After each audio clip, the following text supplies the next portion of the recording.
फळांचा राजा मानला जाणारा आंबा हा कोणाला आवडत नाही, परंतु प्रेग्नन्सीमध्ये आपल्याला आपल्या घरच्यांकडून, नातेवाईकांकडून किंवा फ्रेंड्सकडून असे सल्ले नक्कीच मिळतात की प्रेग्नन्सीमध्ये आंबे खाऊ नकोस, ते उष्ण असतात. त्यामुळेच आज आपण खूप कॉमन आणि खूप महत्वाच्या टॉपिकवर डिस्कस करणार आहोत, ते म्हणजे गरोदरपणात आंबे खाऊ शकतो की नाही.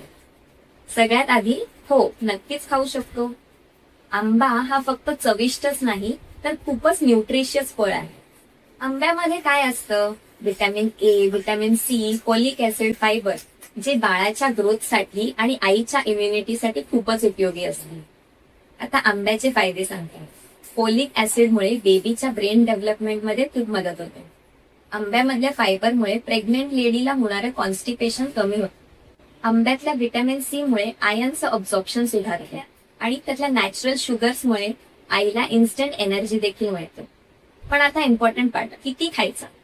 दिवसाले 1 आंबा इनफ आहे. कुठल्याही गोष्टीची अतिशयोक्ती ही योग्य नाही.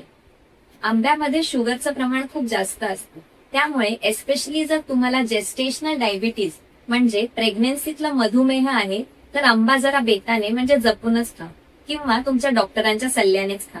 आता काळजी काय घ्यायची? आंबा खाण्यापूर्वी तो अर्धा ते पाऊण तास थंड पाण्यामध्ये ठेवावा. दरवेळी फ्रेश आणि नीट धुतलेला आंबा खावा. आर्टिफिशियली पिकवलेले आंबे खाणं अवॉइड करा. आंब्याच्या ज्यूसपेक्षा होल फ्रूट घ्या, कारण त्यामध्ये फायबर मिळते. तर प्रेग्नन्सीमध्ये आंबा खाणं पूर्णपणे सेफ आहे, पण बॅलन्स ठेवणं गरजेचं आहे. जर तुम्हाला असेच प्रॅक्टिकल प्रेग्नन्सी रिलेटेड टिप्स हवे असतील तर या चॅनलला लाईक, शेअर आणि सबस्क्राईब करायला विसरू नका.